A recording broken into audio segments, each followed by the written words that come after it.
The storm clouds gathered over Raven Creek Ranch like bruises on the Montana sky when she appeared at the gate. A lonely figure against the darkening horizon, her shoulders hunched against the coming rain. At her side, a one-eared shepherd dog watched the world with wary eyes, as faithful as the woman was lost. Before we jump back in, tell us where you're tuning in from, and if this story touches you, make sure you're subscribed, because tomorrow I've saved something extra special for you. Mason Reed saw her from the barn doorway. Hammer paused mid-swing as he repaired a broken stall door. 34 years in these mountains had taught him to be cautious of strangers, especially those who arrived before a storm. But something about this woman, the way she stood with quiet dignity despite her obvious exhaustion, made him lower his hammer and wait. "Afternoon," she called, her voice carrying across the yard. The wind tugged at her dark hair, freeing strands from a hasty braid. "I heard you might need help around here." Mason narrowed his eyes. His ranch was 15 miles from the nearest town, a deliberate distance he'd chosen after returning from Afghanistan. Raven Creek was his sanctuary, his place to heal from wounds both visible and hidden. "Who told you that?" he asked, setting down his tools and walking toward her. The shepherd dog moved slightly in front of the woman, protective but not aggressive. "The waitress at the diner in Silver Pine," she replied. "Said you lost your ranch hand last month and hadn't replaced him." Mason studied her more carefully now, mid-30s perhaps. Her clothes were trail-worn but clean. Her face, pretty in a natural way, showed lines of recent worry around the eyes and mouth. This was not a woman on vacation or playing at country life. She had the look of someone running from something, or toward something else. "The waitress talks too much," he said finally. "I manage fine on my own." Lightning split the sky behind her, followed by a sharp crack of thunder. The woman didn't flinch, but the dog pressed closer to her leg. "Storm's coming," Mason said unnecessarily. "You've got a long walk back to town." "I'm not going back to town," she said simply. "There's nothing there for me." Rain began to fall, fat drops that promised a downpour. Mason felt the familiar tug of war inside him, the desire to help battling his need for solitude. "What's your name?" he asked, the words surprising him as much as her. "Ellie. Ellie Taylor." She straightened a little. "And this is Bandit." The dog's ears, or rather ear, and the scarred place where another had been, perked up at his name. Mason looked at the animal, noticing the intelligent eyes that assessed him with uncanny perception. "You have experience with ranch work?" A ghost of a smile touched her lips. "I grew up on a cattle ranch in Wyoming. Can ride, mend fences, deliver calves in snowstorms, and cook a meal that won't kill you, among other things." The rain intensified, drumming on the barn roof. Without conscious decision, Mason found himself nodding toward the ranch house. "Got a spare room in the bunkhouse," he said gruffly. "You can stay tonight. We'll talk about work in the morning." Relief flashed across her face, quickly masked by composure. "Thank you, Mr. Reed, Mason Reed. Just Mason is fine." He turned toward the barn. "Let's get out of this rain first." They hurried across the yard as the heavens truly opened, arriving at the barn entrance soaked despite their haste. Inside, the familiar smells of hay, leather, and horses wrapped around them. Mason grabbed an old blanket from a nearby shelf. "For your dog," he said, handing it to her. Ellie knelt, drying Bandit with gentle efficiency. The dog suffered the attention with dignified patience, eyes never leaving Mason. "He only has one ear," Mason observed. "He was a rescue," Ellie said, her voice softening. "Someone had already taken his ear when I found him. But it doesn't slow him down. He's the best herding dog I've ever seen." Mason nodded toward the house, visible through the rain-streaked barn doors. "Bunkhouses around back, kitchen's stocked. Help yourself." "Thank you," she said simply. Then, with careful casualness, "About the work." "Tomorrow," Mason interrupted, "after the storm." That night, Mason sat at his kitchen table, coffee cooling before him as rain lashed the windows. The woman and her dog were settled in the bunkhouse, the small building that once housed 3 ranch hands in better times. Now it stood mostly empty, a reminder of when Raven Creek had been a thriving operation. He should have sent her away, that would have been the sensible thing. But the look in her eyes. A combination of determination and desperation he recognized all too well had made that impossible. She hadn't mentioned the scar that ran from his temple to his jaw, or the way he favored his left leg. Most people couldn't help staring, at least at first. She'd looked him straight in the eye instead, and somehow, that was more disarming than any question could have been. Preparing and narrating this story took us a lot of time, so if you are enjoying it, subscribe to our channel. It means a lot to us. Now back to the story. Morning broke clear and brilliant, the storm having washed the world clean. Mason was already in the goat pen when Ellie emerged from the bunkhouse, her hair damp from washing, Bandit trotting faithfully beside her. "Morning," she called, approaching the fence. Mason nodded in greeting, continuing to examine a pregnant nanny goat's swollen belly. The animal bleated softly, pushing her head against his hand. "Didn't figure you for a goat farmer," Ellie said, leaning on the fence. "Started with 2, Mason replied, straightening up. "Now I have 23. They're easier than people." A smile tugged at the corner of Ellie's mouth. "Lower standards of conversation?" "Something like that." Mason wiped his hands on his jeans. "You said you needed work." "Yes. I don't need full-time help," he said bluntly. "Can't afford it. Ranch isn't what it used to be."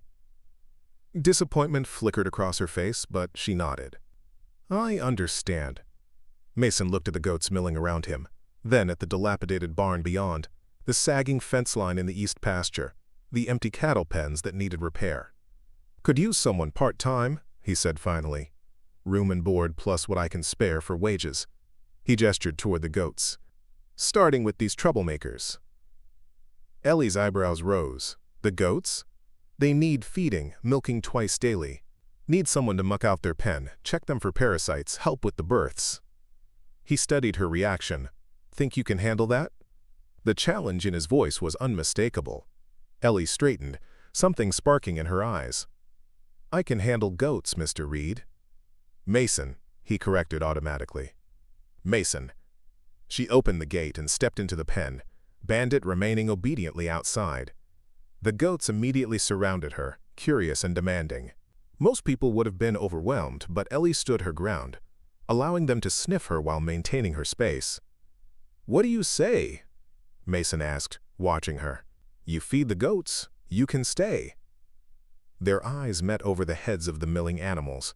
Something passed between them, an unspoken recognition. "Deal," she said simply. By mid-morning, Mason was beginning to think he'd underestimated Ellie Taylor. She moved through the chores with quiet efficiency, asking few questions but missing nothing. When he showed her the milking shed, she examined the equipment with practiced hands. "Your pump needs a new gasket," she observed, pointing to a worn section. Mason frowned. "How did you know that?" "The sound," she replied. "It's wheezing." That afternoon, he set her to work mucking out stalls while he repaired a section of fence. From the corner of his eye, he watched her work, noting her methodical approach, the way she spoke softly to the goats, her gentle handling of even the most obstinate buck. The dog, Bandit, proved himself useful almost immediately, rounding up 2 kids that had escaped through a hole in the fence. He worked with minimal commands, anticipating Ellie's needs with uncanny perception. "That's some dog," Mason commented as they paused for water. Ellie's face softened as she looked at Bandit, who was lying in the shade, alert despite his relaxed posture. "He saved my life," she said simply, then seemed surprised by her own admission. Mason didn't press. Everyone had stories they weren't ready to tell. God knows he had his share. As dusk approached, Mason found himself in an unfamiliar position, sitting on the porch with company. Ellie had cooked a simple but satisfying meal, and now they watched the sunset paint the mountains in shades of gold and purple. "Beautiful land," Ellie observed, her voice quiet in the evening. "Stillness." Mason nodded. "Been in my family 3 generations." "You always wanted to be a rancher?" He considered the question, rolling it around like a stone in his palm. "No," he admitted. "Wanted to see the world. Joined the Marines after college." Ellie looked at him then, her eyes taking in the scar on his face, the way he stretched his left leg out before him. Understanding dawned in her expression, but thankfully, no pity. "How long were you in?" 12 years. 2 tours in Afghanistan." He rarely spoke of this, but somehow the words came easier in the gathering darkness. Came back here after a roadside bomb ended my career. She nodded, accepting his story without the usual awkward sympathy. And the goats? A smile tugged at his mouth. Therapy, according to my sister. She brought the first two as a gift. Said I needed something to care for besides myself. Smart woman, your sister. She has her moments. Mason glanced at Ellie. What about you? You said you grew up on a ranch? Ellie's face closed slightly, like a flower at dusk. My father's place in Wyoming. 5,000 acres, 300 head of cattle. It was a good life, until it wasn't. The silence stretched between them, comfortable yet charged with unspoken histories. Well, Mason said finally, rising to his feet. Early start tomorrow. Ellie nodded, standing as well. Good night, Mason, and thank you. For what? For letting me stay. For the work. He shrugged, suddenly uncomfortable with her gratitude. The goats needed feeding. A smile touched her lips, genuine and warm. So they did. That night, Mason lay awake longer than usual, listening to the familiar sounds of the ranch. The distant bleating of goats, the whisper of wind through pine trees, the occasional howl of a coyote. But now there were new sounds. The soft padding of Bandit's paws on the bunkhouse porch, the creak of unfamiliar footsteps.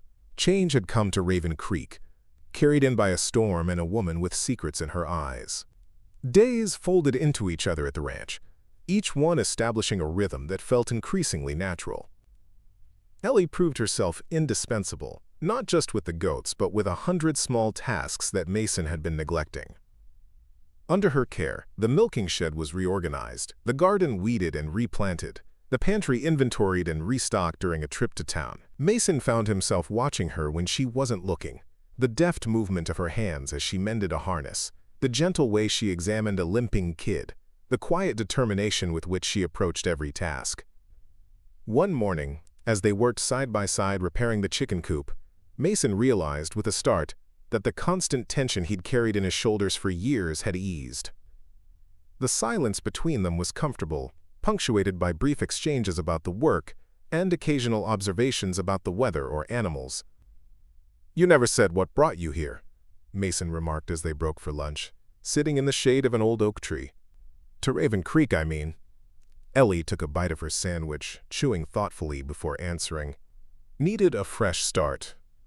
Most people looking for that head to cities, not remote ranches.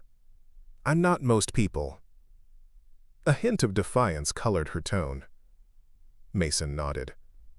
Fair enough. Bandit appeared from wherever he'd been exploring, settling at Ellie's feet with a contented sigh.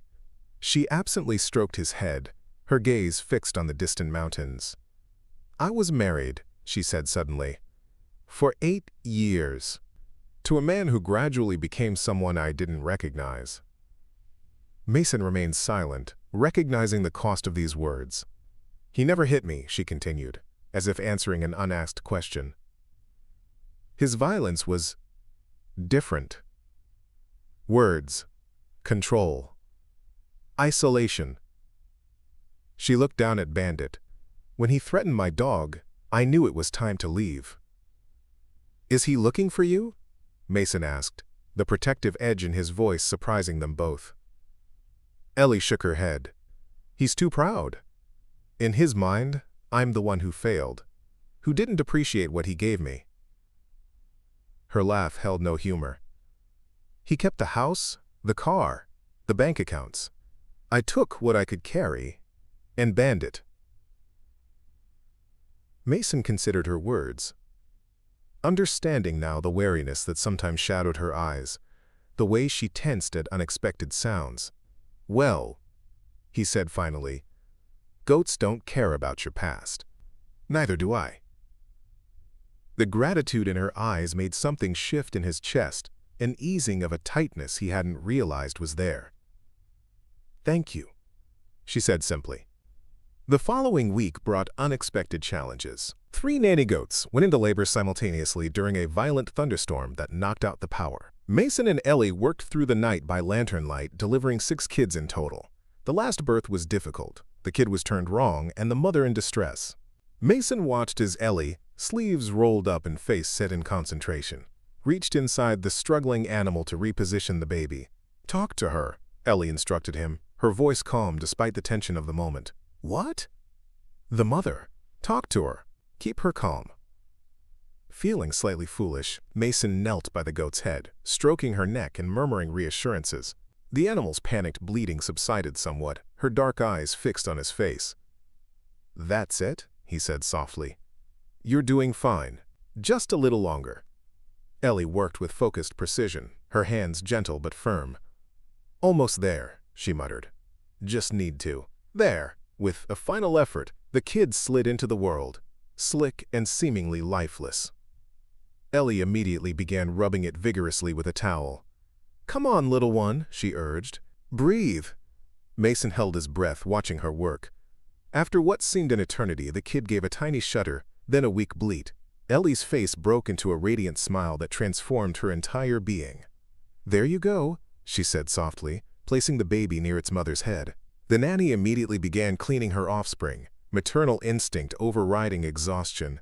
Ellie sat back on her heels, pushing damp hair from her forehead with the back of her wrist. In the golden glow of the lantern light, spattered with birth fluids and hay, she was the most beautiful thing Mason had ever seen. The realization hit him with physical force, stealing his breath. He looked away quickly, busying himself with unnecessary adjustments to the lantern. "We make a good team," Ellie said, mistaking his sudden awkwardness for fatigue. "Yeah," he managed. "We do." Later, as dawn broke over the mountains and the new mothers settled with their babies, Mason and Ellie sat on the bunkhouse steps, exhausted but satisfied. They shared a thermos of coffee, passing it back and forth in companionable silence. "My wife left after I came back from Afghanistan," Mason said suddenly. The words had been inside him for so long, pressing against his ribs. Couldn't handle the nightmares, the anger. The man who returned wasn't the one she married. Ellie accepted this revelation with a small nod, her eyes on the lightening horizon. Sometimes people leave because they have to. Sometimes they leave because they choose to. The pain feels the same either way. The simple truth of her words resonated in the morning stillness. Mason felt something shift between them, a deepening, a recognition. "More coffee?" she asked after a moment. "Please." Days turned to weeks, and the rhythm of ranch life continued. Under their combined efforts, Raven Creek began to transform.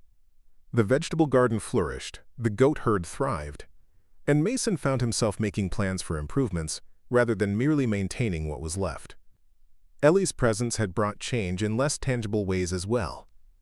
The meals they now shared in the evening, the conversations that stretched into the night, the unexpected sound of her laughter when one of the kids performed particularly acrobatic antics, all of it wove a new pattern into the fabric of Mason's carefully constructed solitude. One evening, as they sat on the porch watching a spectacular sunset, Mason made a decision. "Town's having a summer festival this weekend," he said, trying to sound casual. "Barbecue, dancing, that sort of thing. Thought you might like to go." Ellie looked at him, surprise evident in her expression. "You want to go to a town festival?" Mason shifted uncomfortably. "My sister would say it's part of my reintegration into society." A smile touched Ellie's lips. "Is that what she would say?" "Among other things." He cleared his throat. "So, would you like to go?" The question hung between them, weighted with unspoken meaning.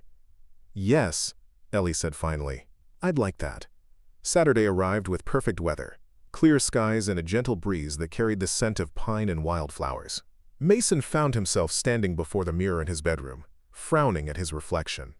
He'd unearthed his one decent shirt from the back of the closet and even trimmed his beard, actions that would have amused his sister enormously. When Ellie emerged from the bunkhouse, Mason's carefully rehearsed greeting died on his lips. She wore a simple sundress in a shade of blue that matched her eyes, her dark hair loose around her shoulders.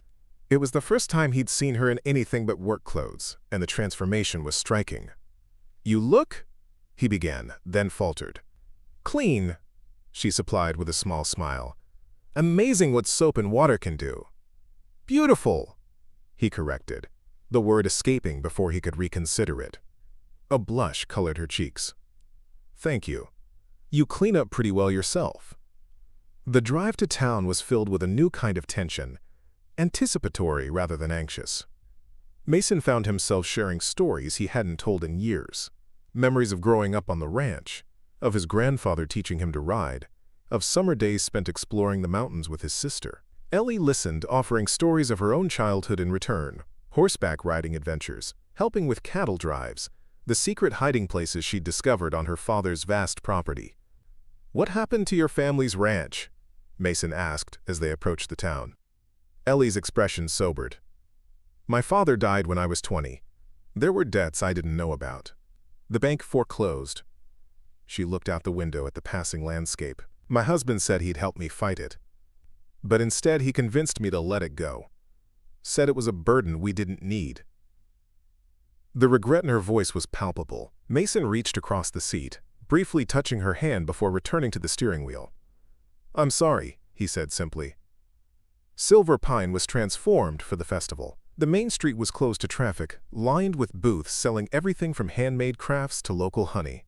A band played country music from a small stage, and the air was rich with the smell of barbecue and fresh-baked pies.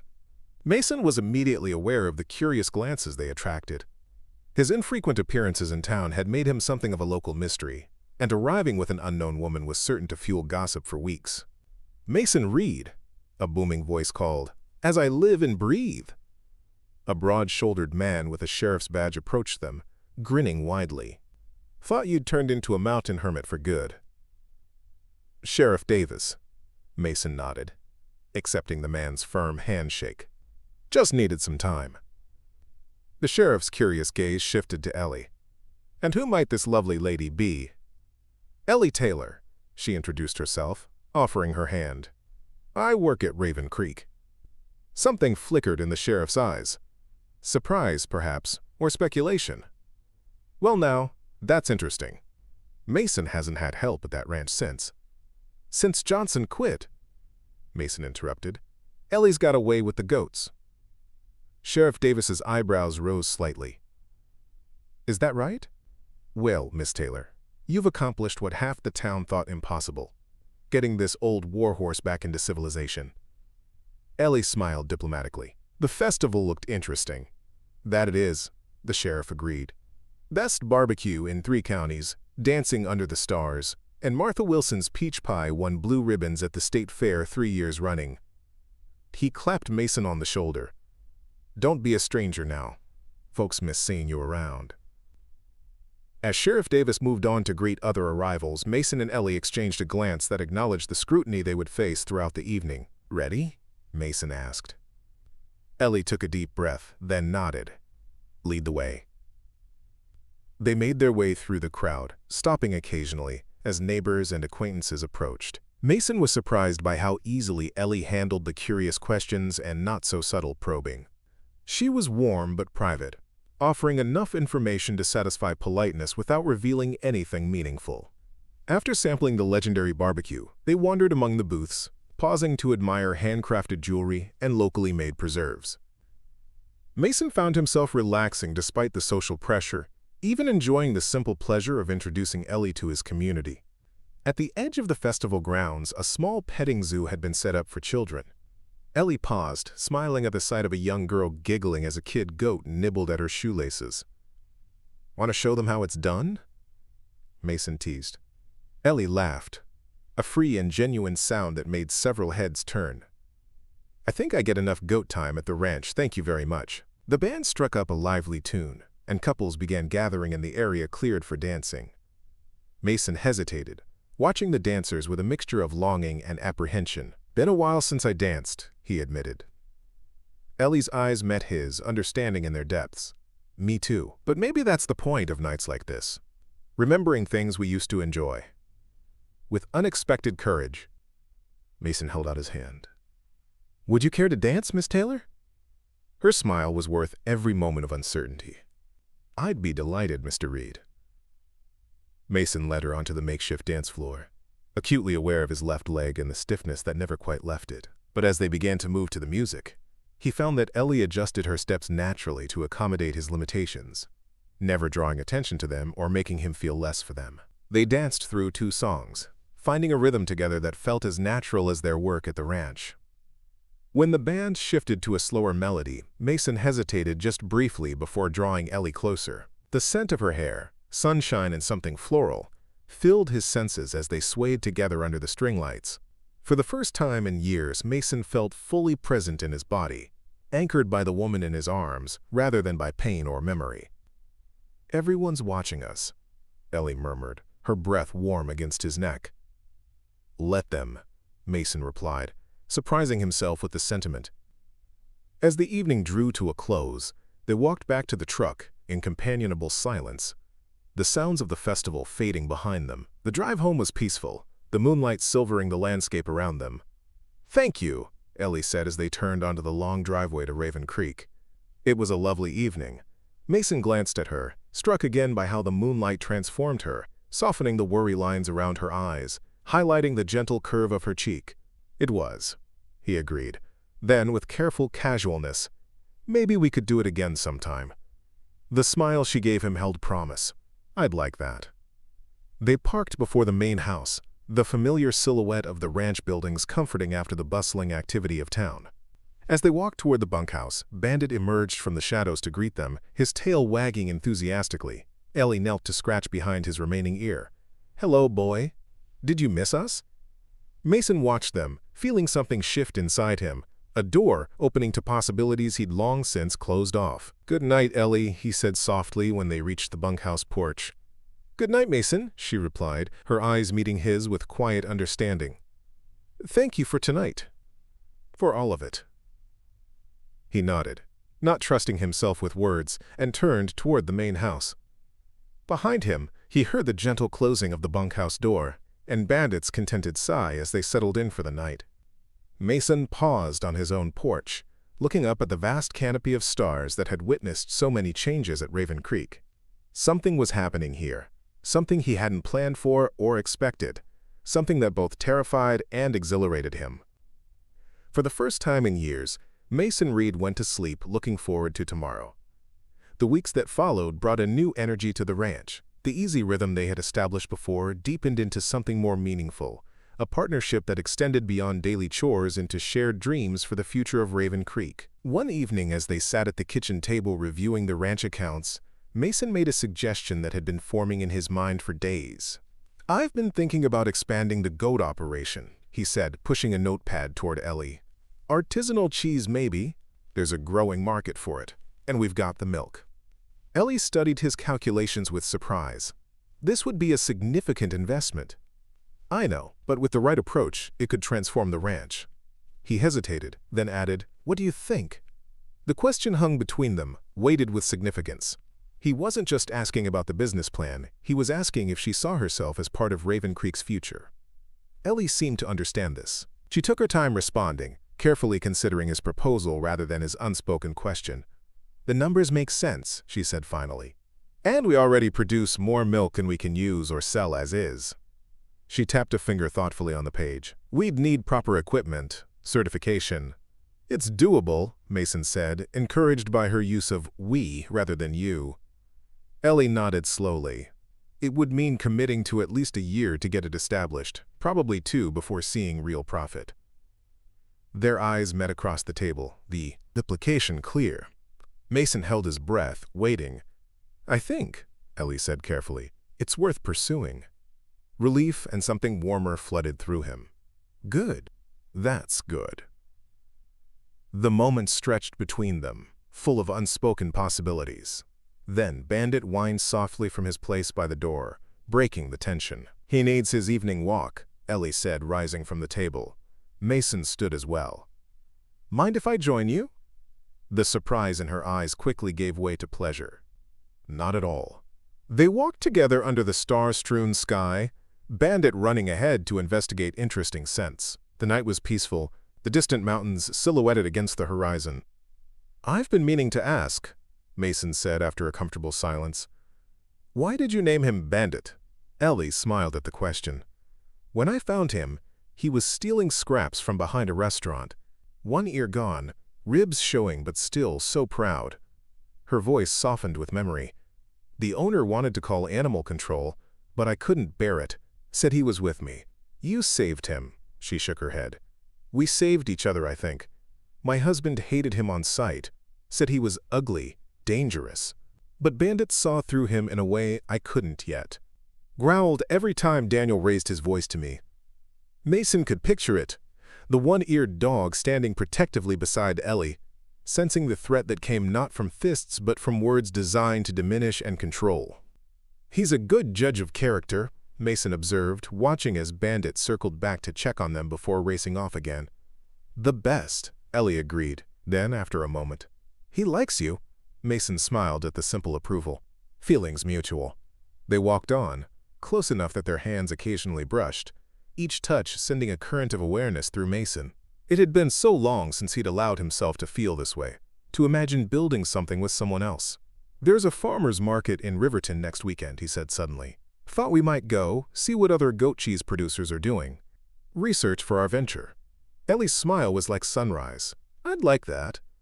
As summer yielded to early autumn, subtle changes transformed both the ranch and its inhabitants. The goat cheese operation moved from planning to reality, with equipment ordered and a small production area set up in what had once been a storage room. Mason found himself watching Ellie more often, noticing the way she hummed while working, how she tilted her head when thinking through a problem, the gentle curve of her smile when she was pleased. His feelings deepened day by day, but uncertainty held him back from expressing them. Ellie had her own wounds, her own reasons for caution. Though she seemed content at Raven Creek, Mason worried that any declaration on his part might shatter the delicate balance they had achieved. The first true autumn storm arrived overnight, bringing driving rain and fierce winds that howled around the ranch buildings. Mason woke before dawn to check for damage, pulling on his jacket as he stepped onto the porch. The rain had stopped, but the world was transformed. Branches down across the yard, a section of the barn roof peeled back, the goat pen gate hanging from one hinge. As he surveyed the damage, cursing under his breath, he heard the bunkhouse door open. Ellie appeared, hair hastily tied back, Bandit at her heels. How bad is it? Could be worse, Mason replied, gesturing toward the barn.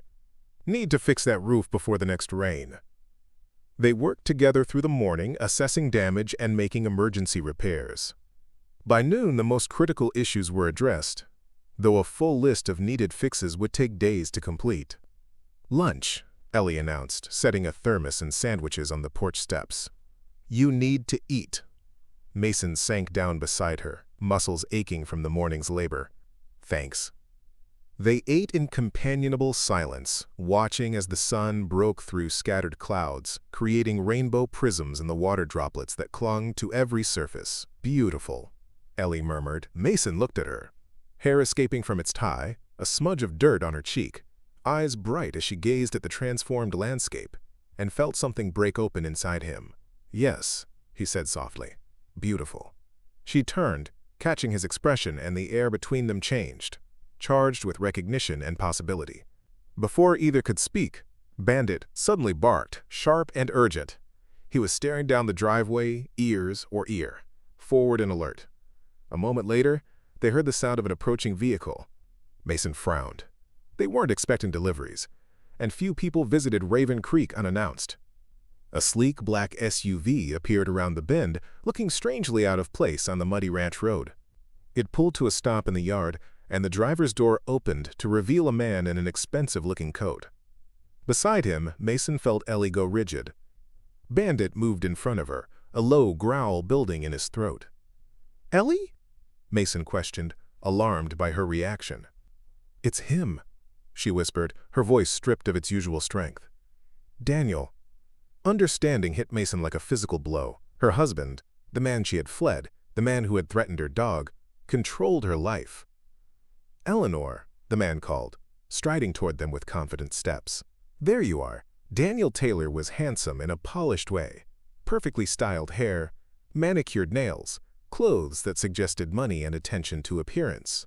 His smile didn't reach his eyes, which remained cold as they assessed Mason. "I've been looking everywhere for you, darling," he continued, stopping at the bottom of the porch steps. "You had me worried sick." The falseness of his concern was evident to Mason, But what chilled him was Ellie's reaction. The way she seemed to shrink, her shoulders curving inward as if to make herself smaller. "Daniel," she said, her voice carefully neutral. "How did you find me?" He waved a dismissive hand. "Does it matter? I'm here now, ready to take you home." Mason stood, placing himself slightly in front of Ellie. "This is her home now."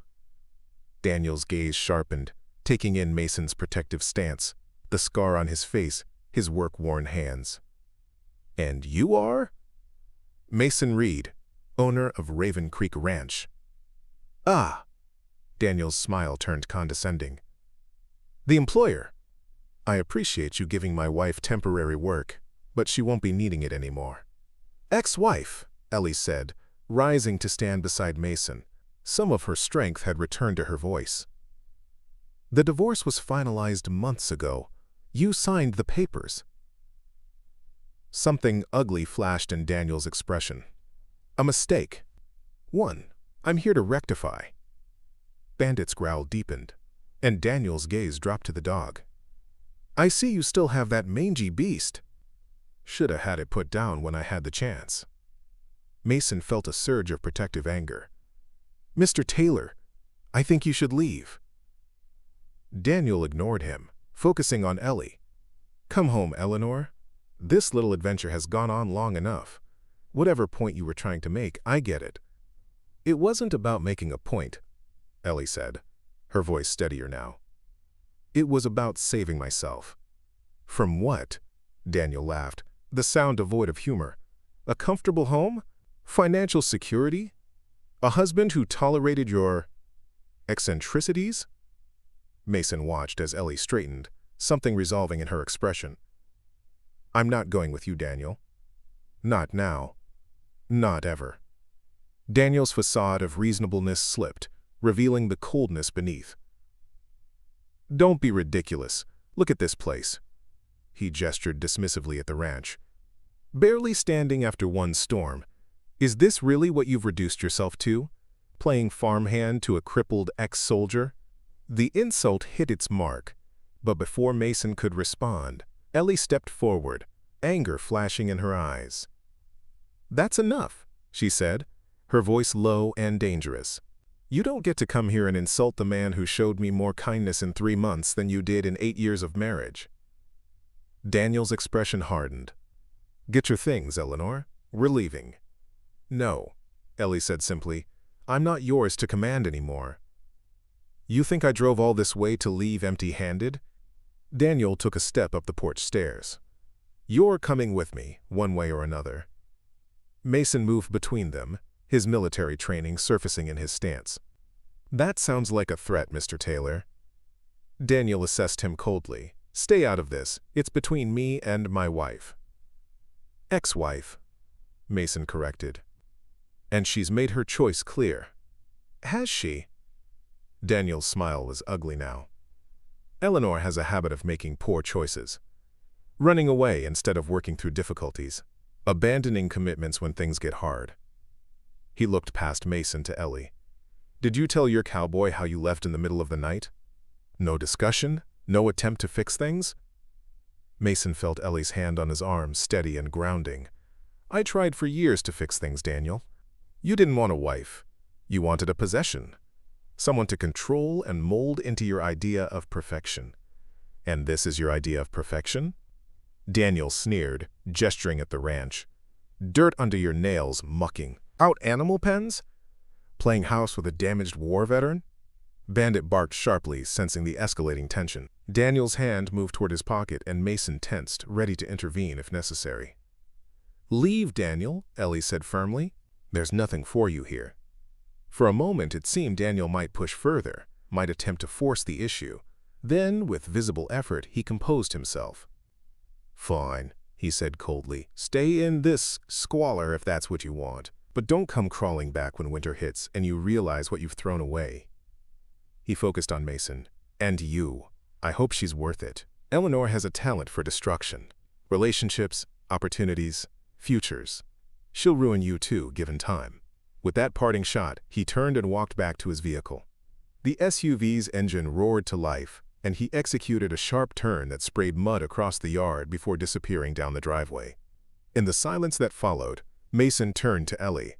She was pale but composed, her eyes fixed on the spot where Daniel's car had vanished. "Ellie," Mason said gently, "are you all right?" She nodded, though the slight tremor in her hands betrayed her. "I'm sorry you had to see that. To be dragged into my mess." "Hey." Mason took her hands in his, waiting until she met his eyes. "This isn't your mess, it's his. And you handled it with more courage than most people would have." Tears welled in her eyes. "He found me. After all this time, he found me." "But he didn't take you," Mason pointed out. "You stood your ground." Bandit pressed against Ellie's legs, offering canine comfort. She knelt to wrap her arms around the dog, burying her face in his fur for a moment. When she straightened, determination had replaced fear in her expression. "I should leave. If he found me once, he could come back. I don't want to bring trouble to your door." "No," Mason said, the word emphatic. The thought of Ellie leaving, of Raven Creek without her, created a hollow feeling in his chest. "This is your home now. We'll deal with him if he returns." "Mason." "Please," he interrupted. "Stay. We've got a cheese operation to build, remember? Can't do it without you." A smile ghosted across her face. "The goats would miss me." "The goats," Mason agreed, "and Bandit, and—" He hesitated, then finished softly. "And me. I'd miss you, Ellie." Something softened in her eyes. "I'd miss you too." The moment stretched between them, full of unspoken feelings. Then Bandit whined, breaking the tension. Ellie laughed softly. "Always the practical one, aren't you, boy?" They turned back to the storm damage, working side by side to restore order to the ranch. But something had changed. A barrier broken, a truth acknowledged.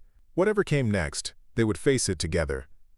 That night, after dinner, they sat on the porch watching stars emerge in the darkening sky. The day's confrontation had left them both drained but oddly lighter, as if some necessary truth had been spoken.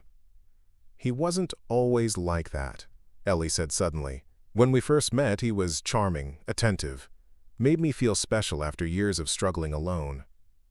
Mason listened, giving her the space to tell her story. "The control came so gradually I barely noticed. Suggestions about my clothes, my friends. Concern that became restriction. By the time I realized what was happening, I was isolated, dependent." She looked down at her hands. "He never hit me. That's what I kept telling myself. At least he doesn't hit me."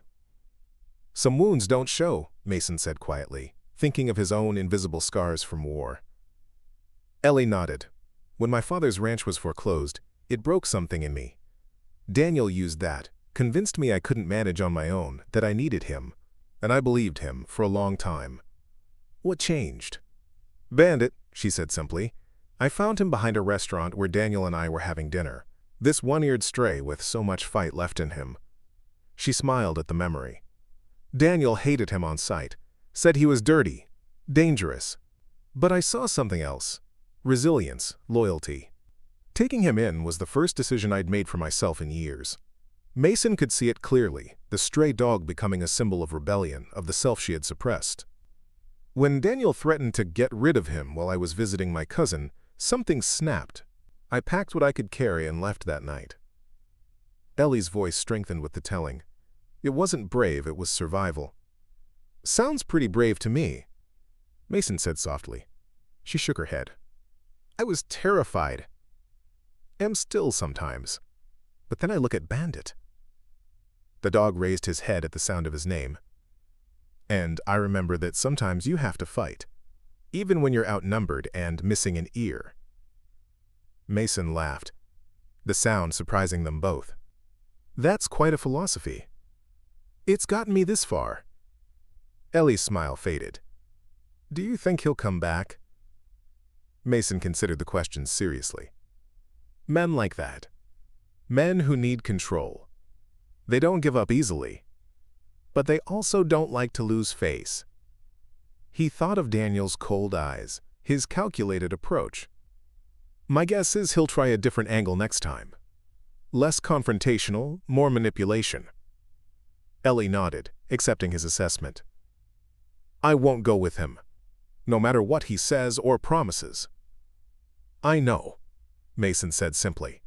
And he did know. Had seen the strength in hers as she faced down her ex-husband.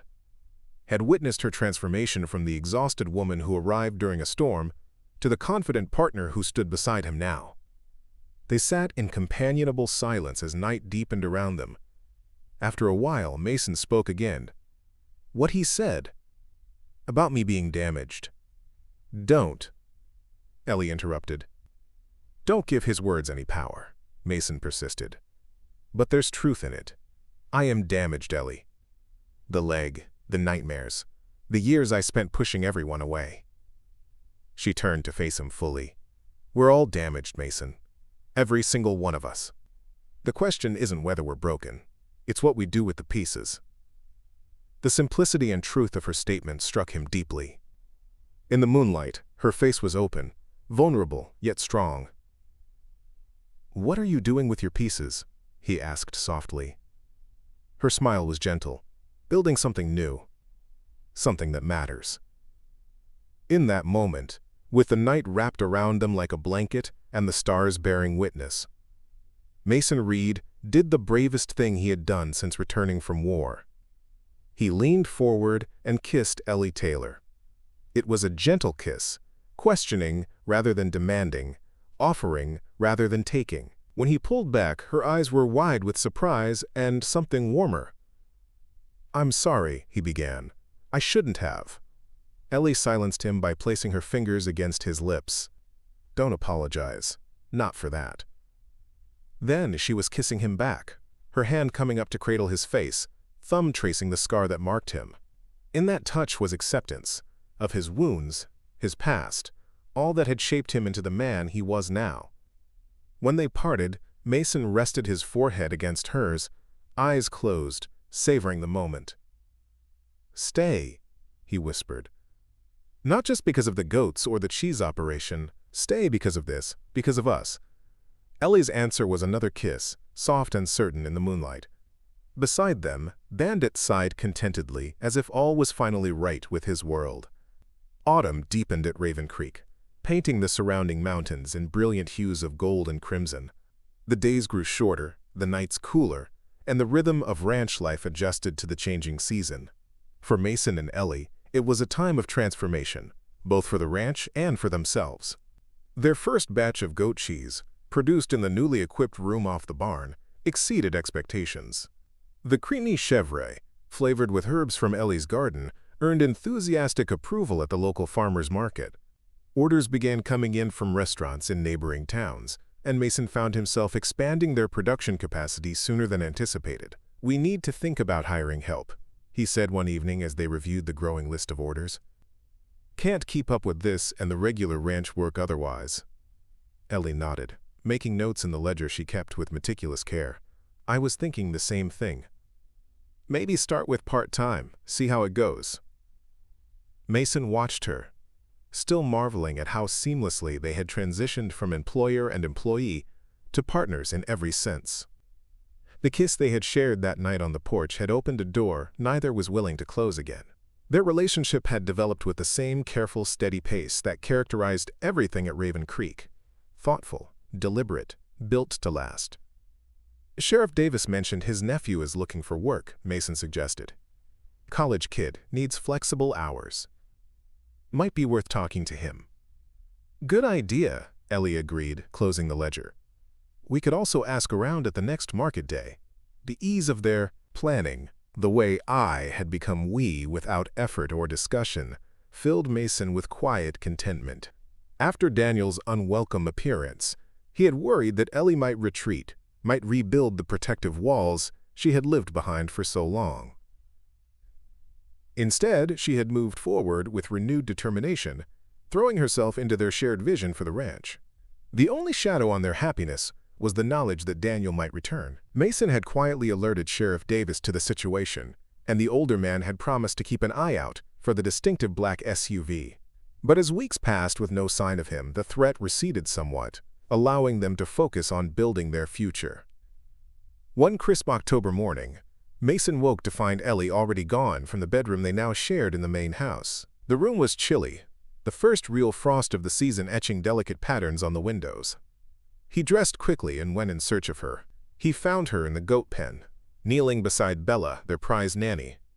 The animal was in obvious distress, her sides heaving with labored breaths.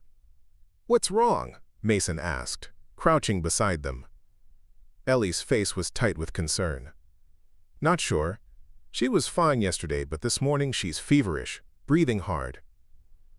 She ran experienced hands over the goat's swollen belly. "Could be bloat. Could be something else." Mason reached for his phone. "I'll call Dr. Henderson."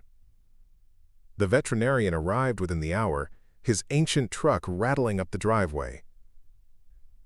Dr. Henderson was nearly 70, with a lifetime of experience treating ranch animals throughout the county. His weathered face creased with concentration as he examined Bella. "Enterotoxemia," he pronounced finally. "Probably from something she ate. We need to act fast." What followed was a tense day of treatment, medications, careful monitoring, repeated checks of vital signs. Mason and Ellie worked alongside the vet, following his instructions with the focused teamwork that had become second nature to them. As evening approached, Dr. Henderson packed his supplies, satisfaction evident in his expression. "She'll make it. You two did good work today. Caught it early, stayed calm." "Thanks to Ellie," Mason said. "She noticed something was wrong right away." The vet nodded approvingly. "That's the difference between ranchers who succeed and those who fail. Attention to detail, knowing your animals." He glanced between them. "You two make a good team. Reminds me of my parents. 50 years they ran their place together. Couldn't have done it alone, either of them." After he left, Mason and Ellie sat on hay bales in the barn, watching Bella drowse in her stall. The crisis had passed, but the day's tension had left them both drained. 50 years, Ellie murmured. "Can you imagine building something that lasts that long?" Mason looked at her, really looked at her, taking in the smudge of dirt on her cheek, the wisps of hair escaping her braid, the quiet strength in her hands that had worked alongside his all day. "Yes," he said simply, "I can imagine it." Her eyes met his, understanding passing between them. Something had shifted during the long day of shared purpose, a deepening of their connection, a glimpse of a future stretching out before them. "Me too," she whispered. In that moment, surrounded by the comforting smells of hay and animals, Mason knew with absolute certainty that he had found his place, his person, his purpose. The road that had led him here, through war, injury, loss, and solitude, suddenly seemed less like a series of tragedies and more like a necessary journey. That night, as they lay together in the darkness, Mason traced the contours of Ellie's face with gentle fingers. "I love you," he said, the words emerging with surprising ease. "I should have said it before now." Ellie's smile was visible, even in the dim light. "I knew, anyway. But it's nice to hear. I want you to know," he continued, "that whatever happens, with the ranch, with Daniel, with anything, we face it together." "I love you too," she replied, her voice soft but certain. "And yes, together." As if sealing their promise, Bandit jumped onto the foot of the bed, circling 3 times, before settling with a contented sigh. Their small family, Mason thought with a surge of gratitude, unexpected and all the more precious for it. The first snowfall came in early November, transforming Raven Creek overnight into a winter wonderland. Mason woke to find Ellie standing at the bedroom window watching the fat flakes drift past. "Beautiful," she murmured as he came to stand behind her, wrapping his arms around her waist. "Means extra work," he replied, practical as always, though he too was captivated by the pristine landscape. Ellie leaned back against him. Worth it, though.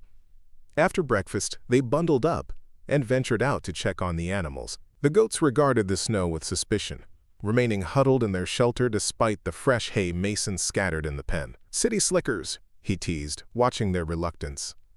Ellie laughed, the sound bright in the winter stillness. "Can't blame them. I felt the same way about my first Montana winter." They worked together through the morning, ensuring all the animals were comfortable and the ranch building secure against the weather.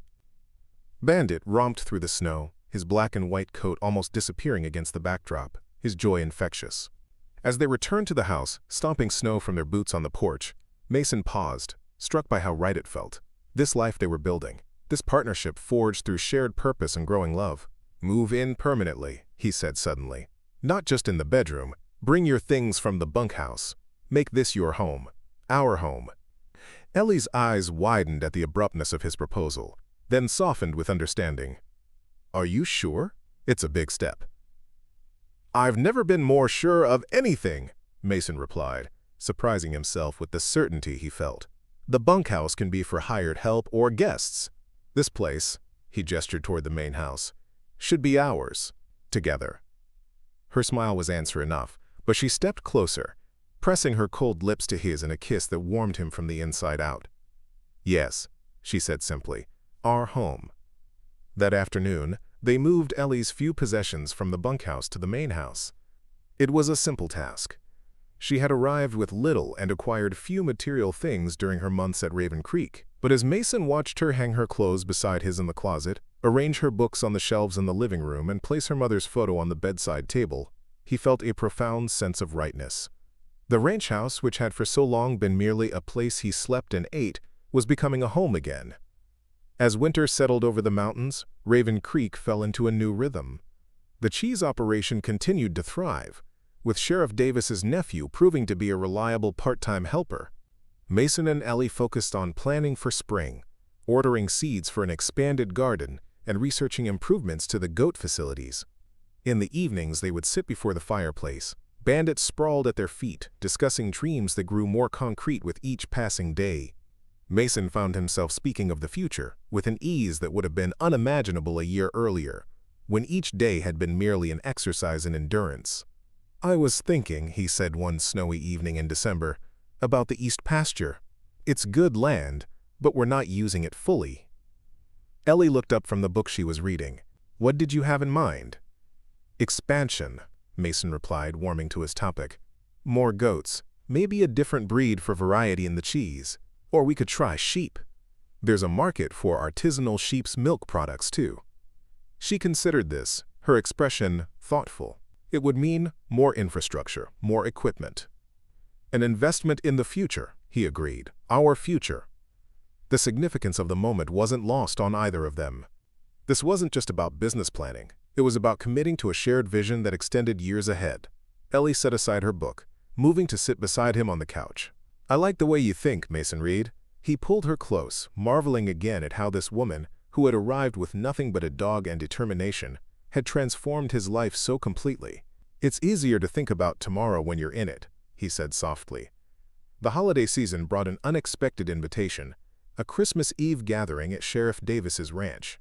Mason's initial instinct was to decline, as he had done with all social invitations for years, but Ellie's enthusiasm and his own growing desire to rejoin the community he had withdrawn from led him to accept. "It'll be nice," Ellie assured him as they drove through gently falling snow on Christmas Eve, low-key, just neighbors.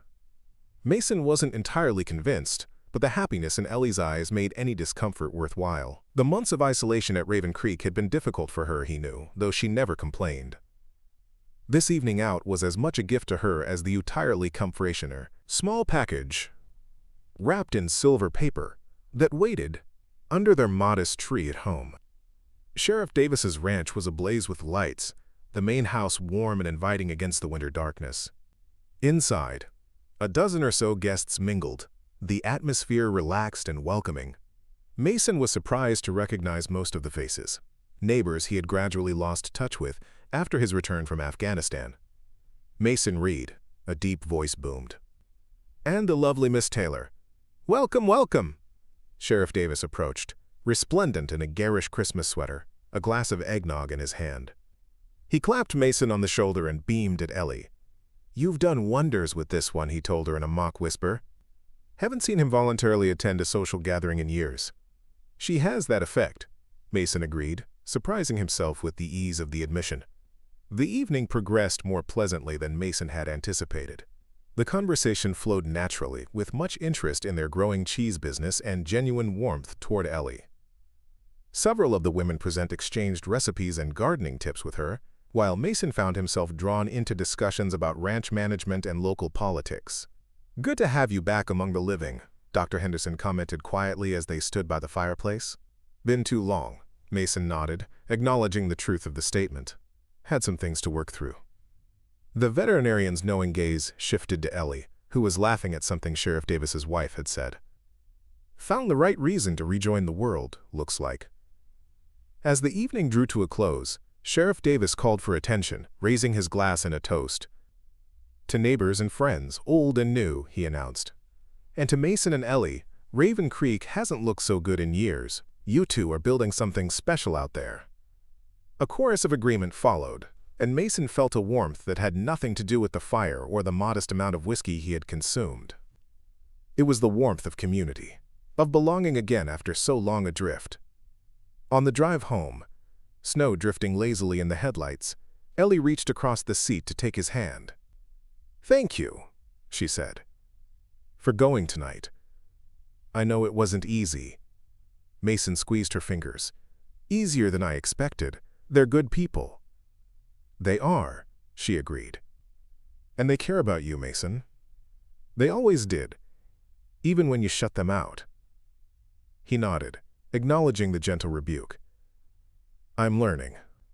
Slowly, maybe, but learning." At home, with Bandit settled on his bed by the fire, they exchanged their simple gifts. Mason had chosen a delicate silver bracelet for Ellie, handcrafted by a local artisan they had met at the farmer's market. She exclaimed over its beauty, immediately offering her wrist for him to fasten it. Her gift to him was a leather-bound notebook, the cover tooled with an image of Raven Creek's distinctive mountain backdrop. "For your plans," she explained as he ran his fingers over the fine workmanship. "All those ideas you have for the ranch, I thought they deserved something special to hold them." The thoughtfulness of the gift touched him deeply. It represented not just acceptance of his dreams, but active participation in them, a belief in the future he envisioned. "It's perfect," he said, drawing her close. "Thank you." As they lay in bed that night, the house quiet around them, Mason found himself reflecting on the journey that had brought them here. From the storm-drenched evening when Ellie had appeared at his gate to this peaceful Christmas night, so much had changed, both within him and around him. "Penny for your thoughts," Ellie murmured, nestling closer. "Just thinking about what Sheriff Davis said, about us building something special." "We are," she agreed. "Something I never thought I'd have again." "What's that?" "A home," she said simply. "Not just a place to live, but a true home. Purpose. Partnership." Mason understood completely. After his injury, after losing his wife, he had existed rather than lived, moving through days without meaning or connection.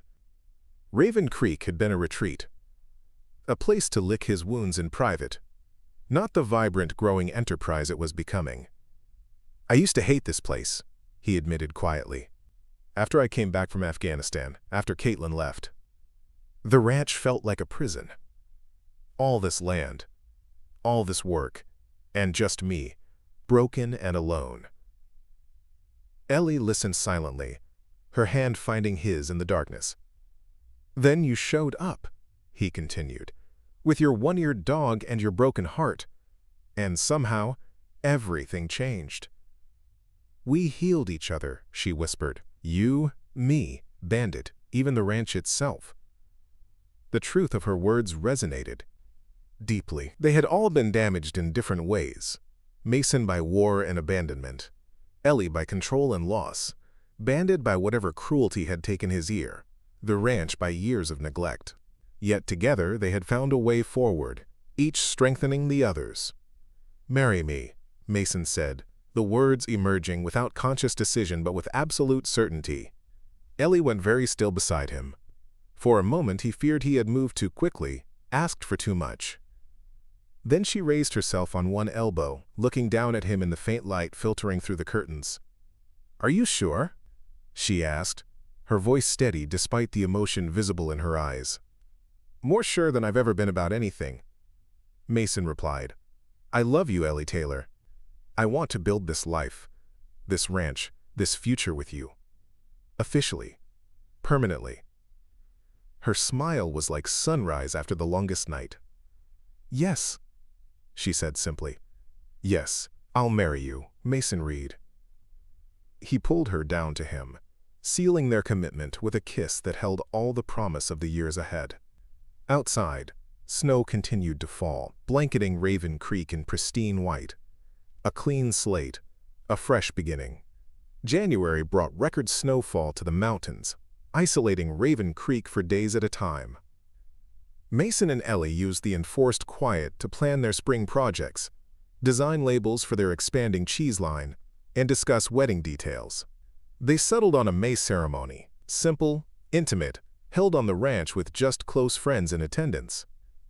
One morning, as Mason struggled to clear the driveway after a particularly heavy snow, he spotted Sheriff Davis's patrol vehicle making its laborious way up the road. Concern immediately flared. The sheriff wouldn't brave these conditions without good reason. Ellie joined him on the porch as the vehicle parked, Bandit pressing against her legs as if sensing her sudden tension. "Morning," Sheriff Davis called, climbing out and trudging through the snow toward them. "Sorry to disturb you folks. Everything all right?" Mason asked, noting the serious set of the older man's face. The sheriff stomped snow from his boots before answering. "Got some information I thought you should have. About Daniel Taylor."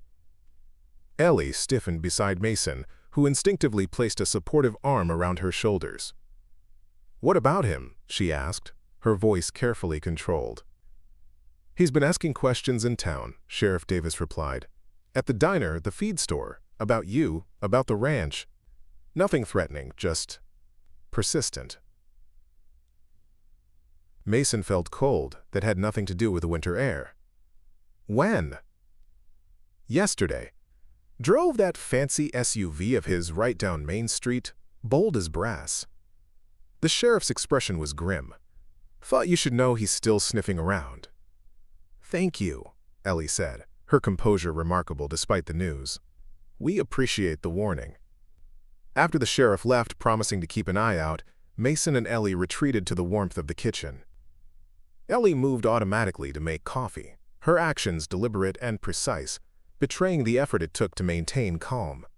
"He won't give up," she said finally, setting mugs on the table with careful hands. "I should have known." Mason sat beside her, covering her hand with his. "We knew this was a possibility. Nothing's changed." "Everything's changed," Ellie countered, meeting his gaze directly. "You proposed. We're planning a future together. The stakes are higher now." "Which is exactly why we won't let him interfere," Mason said firmly. "Whatever he's planning, we face it together." Ellie nodded, drawing strength from his certainty. "Together," she agreed. The specter of Daniel's return hovered over the following days, casting a shadow on their happiness without diminishing its fundamental strength. They maintained their routines, their plans, their daily expressions of growing love, refusing to allow fear to dictate their choices. A week passed with no further word of Daniel. Then, too, by the third week, Mason began to hope that perhaps the man had finally accepted defeat, had recognized the futility of pursuing someone who had clearly moved on. February arrived with milder temperatures and a gradual thawing of the snow-locked landscape. As the roads cleared, Mason and Ellie ventured into town for supplies, their first trip in nearly a month. The outing had a celebratory feel, a break from routine, a chance to share their engagement news with friends. At the general store, Mrs. Henderson exclaimed over Ellie's simple ring, a band of silver set with a small Montana sapphire that Mason had ordered specially from a jeweler in Bozeman. "Spring wedding, you say? Oh, that'll be lovely at the ranch. The meadow should be full of wildflowers by then." They completed their shopping in high spirits, loading supplies into the truck as the afternoon sun cast long shadows across the street. They were about to leave when a familiar black SUV pulled into a parking space across from them. Daniel Taylor emerged, immaculately dressed as always, his expression pleasant as he approached. Mason instinctively moved closer to Ellie, who had gone very still. "Eleanor," Daniel greeted her, his voice carefully modulated. "You're looking well." "Daniel," she acknowledged, her tone neutral. "What do you want?" He spread his hands in a gesture of innocence. "Just to talk. civilly this time. His gaze shifted to Mason. "Mr. Reed, isn't it? I believe I owe you an apology for my behavior during our last meeting. I was upset, not at my best." The calculated charm, the reasonable tone, Mason recognized the tactics for what they were. A different approach, as he had predicted, but with the same ultimate goal. "Say what you came to say," Mason replied, neither accepting nor rejecting the apology. Daniel nodded, as if appreciating Mason's directness. "I've had time to reflect, to realize that I handled things poorly." He focused on Ellie. "We had 8 years together, Eleanor. That deserves better than how we left things." "We're done, Daniel," Ellie said firmly. "The divorce is final. There's nothing left to discuss." Daniel's gaze dropped to her hand, noting the engagement ring. Something flashed in his eyes. Anger quickly masked by regret. "I see congratulations are in order," he said smoothly. That was quick.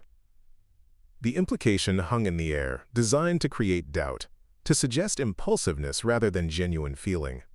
Mason felt a surge of anger but controlled it, recognizing the manipulation for what it was. "We should go," he said to Ellie. "The ice cream's melting." Daniel stepped closer, his voice dropping. "Eleanor, please. 5 minutes of your time. For closure, if nothing else. You owe me that much." "She doesn't owe you anything," Mason interjected, his patience wearing thin. But Ellie placed a restraining hand on his arm. "It's all right," she said quietly. Then, to Daniel, 5 minutes, here, in public. Mason wanted to object, but respected her decision. This was her battle to fight, her past to confront. "I'll wait in the truck," he said. "Right here." As he walked away, he heard Daniel say, "You've changed, Eleanor. There was a time when you wouldn't have contradicted me in public." Ellie's response was clear and confident. "Yes, I've changed. Thank goodness for that." From the truck, Mason watched them, Daniel speaking earnestly, gesturing occasionally. Ellie standing firm, her posture straight and unyielding. Whatever tactics Daniel was employing, they appeared to be failing against her newfound strength. After exactly 5 minutes, Ellie turned and walked away, leaving Daniel mid-sentence. She climbed into the truck, her expression composed but determined. "Let's go home," she said simply. Mason started the engine, casting one last glance at Daniel, who stood watching them with an expression that had abandoned all pretense of goodwill. "What did he want?" Mason asked as they drove out of town. "What he always wants. Control." Ellie's voice was steady. "He offered to forgive me, to take me back. Said he'd even allow Bandit to stay, as a gesture of goodwill." "Generous," Mason commented dryly. "When I declined, he switched tactics. Talked about our history, all we'd built together." She shook her head. Then came the threats, subtle, wrapped in concern. "Mentioned he'd been looking into your background, your issues. Suggested you might not be stable, that your PTSD makes you dangerous." Mason's hands tightened on the steering wheel. "And what did you say to that?" Ellie turned to him, her eyes clear and certain. "I told him that I know exactly who you are, a man who rebuilds rather than destroys, who heals rather than hurts. I told him that you have shown me more respect in a few months than he did in 8 years of marriage." The simple truth of her words, the unwavering faith they expressed, filled Mason with profound gratitude. "And then," he asked, "then I told him that if he came to the ranch again, if he contacted me again in any way, I would file for a restraining order." Ellie's voice was firm. "I told him it was over, completely, finally over, and that my future is with you at Raven Creek." Mason reached across the seat to take her hand. "You're remarkable, you know that." A smile touched her lips. "I'm learning to believe it." As they drove the familiar road to Raven Creek, the mountains rising before them like guardians, Mason felt a sense of completion. The woman beside him had arrived with nothing but a one-eared dog and a broken heart, seeking only temporary shelter from her personal storm. Instead, she had found home, purpose, love, and in the process had helped him rediscover the same. "He said one last thing," Ellie admitted as the ranch came into view. "He said I'd regret choosing that crippled soldier and his run-down ranch over everything he could offer me." Mason waited, sensing there was more. "I told him I've never made a better choice in my life," she continued, her voice soft but certain. "That the day I knocked on your gate, asking to feed the goats, was the day I finally found my way home." As they pulled up to the ranch house, their house, Bandit raced down the porch steps to greet them, barking joyfully. Behind him, Raven Creek spread out in winter beauty. The barns and outbuildings Mason's grandfather had built, the fields that would green with spring's arrival, the mountains that had witnessed generations of struggle and triumph. "Welcome home," Mason said, the words encompassing far more than their return from town. Ellie's smile held all the promise of the future they would build together. "Home," she agreed. "Finally." Up next, you've got 2 more standout stories right on your screen. If this one hit the mark, you won't want to pass these up. Just click and check them out. And don't forget to subscribe and turn on the notification bell so you don't miss any upload from us.